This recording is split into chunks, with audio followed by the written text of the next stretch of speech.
in order to learn new things, we need our attention. Like, there's no way around attention. We cannot do it without attention. It's really very, very interlinked. That what we pay attention to will influence us. Yeah. So if we look at attention in the specific context of learning new things, what would you say is important here? How we use attention for learning, how it can change our experience of how we learn, how we approach things we didn't touch before, we didn't know before. What is your perspective on this? So attention is, as you said, completely engaged in learning. We cannot learn without it. The funny thing about it is that we don't learn to be attentive. Yes. We try to learn on top of whatever happens, which makes it much more clumsy on our side. So we should learn how to pay attention as almost like you don't just learn to write, you learn to hold your pen. So this is how we learn to hold the resources, our perception, our embodiment, our attention, focus, go with the teacher, for instance, of what they teach. Yeah. So attention is absolutely vital. It's also vital in a sense that we are engaging, but also emotionally. We now know that memory of learning, in order to move from the memory of, okay, this happens in class, but I don't remember it 5 minutes later. If things are touching us emotionally, they somehow move us, they inspire us. We have a better chance to remember them. So how do we engage attention? Already, not just because the topic is juicy. Okay, like let's say, wow, geography of Antarctica. Whoa, I really love it. Okay, because I like penguins or whatever. So this for me is engaging. But if I look at it from the other end, me, when I am engaged, other topics become interesting. So it's not just about the topic. It's about how am I approaching as an engaged person. When I'm an agent of my powers, when I have the superpower of attention, and I truly wish now to pay attention, and we say in English pay, it's almost as if it has a price. Interesting. So when I engage and I choose to, which I find the basics of any learning whatsoever of any domain, and it's crazy that we don't learn this in school. When I approach it like this, the topics become more juicy. Yeah. By me becoming juicier Yeah. in my attention. So you mean, can I choose to bring my attention, to be attentive, to be interested, basically? Yes, engaged, interested, curious. And that there is a choice in this also, yes, right? absolutely. It's Right, like an I don't investment. know. Yeah. You invest now in something. I remember very well that in school, when there was a young new teacher that had an exam, and someone would come to look at their lesson, and we would like this person a lot, we would choose to be engaged. All right, that's a good example. Yeah. Yeah. And if not, then we would choose to not be engaged. And how powerful is a group of people that chooses to be engaged or not? Yeah. So this is very much true for school, for courses we take as adults, for anything that we would like to train and to get better in. And again, why should I be engaged? I would say from the opposite end, because this is the time of your life. Yeah. Please. Why on earth would you not be engaged? So we reverse it. Yeah. Now, of course, there is a lot of things to engage because perception is so rich, embodiment is so rich, and attention is somewhere in between this with this lens. So we do have to make a lot of choices. And when I now want to engage in this book, I might not have read another book or watched another television show. So we do have to make choices that are either or on the same time. So there is a lot of choice here. But this is exactly, it's almost like democracy. Why should we have democracy? Because to have a political choice, to have a say, is important. I think we all agree. The same thing would go to your attentive resources, not just the way the government is doing something with the streets. What do you do with your attention? So it changes. And again, just to make it simple for people to remember, it's not just about the topic, it's about me. When I learn to be attentive, I change the agent, I change the learner, I change the knower. And it's not just about the knowledge that's supposed to have a grip on my attention. Come into my head. Yes. And this is particularly powerful with attention and with embodiment, because those are things we learn that we are also in our being. It's not just stuff we learn. It's not just knowledge.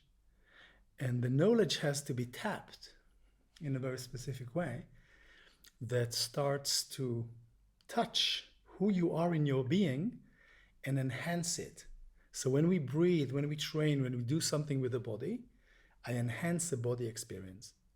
All my resources come up. This is why it's so important. So to bring the embodiment on board, to bring attention on board, has to be part of training, practice, being it, becoming it. Yes. Otherwise, there is the other problem is that we go to theory. So we have a theory about the body rather than a practice becoming the body. We have a theory about attention rather than learning to be attentive. And here again, our culture, our civilization went slightly off course to a place that the more I want to learn about something, the further away I am there. You want to learn about the body. Okay, so let's fix your body. Let's learn about medicine. Let's learn about psychiatry. Let's learn about disease, the pathology, physiology, theory. In the end, you don't do anything with your body. So it's a lot about the body. Factually, it can also be right. It can also be good. But the structure of how we learn just drags us away, sidetracks us from the experience, from doing it. And this is also a reason of concern, because then the knowledge doesn't serve the knower when it comes to being your body, being present, being attentive, as if we got something upside down, and the knowledge itself becomes disembodied instead of embody you where you and are. I think you can really see that in so many domains there, like, practical knowledge is less valued than the theoretical knowledge. Even made fun of, that you don't have the theoretical knowledge. And I think that we as a society here are starting to observe that this is becoming a huge problem. And we don't yet know the way out, because the images in philosophy of science, what I was studying before I was starting to work with the body, there is a concept about the value of knowledge, not just what knowledge says, but how do we judge the value of what knowledge says.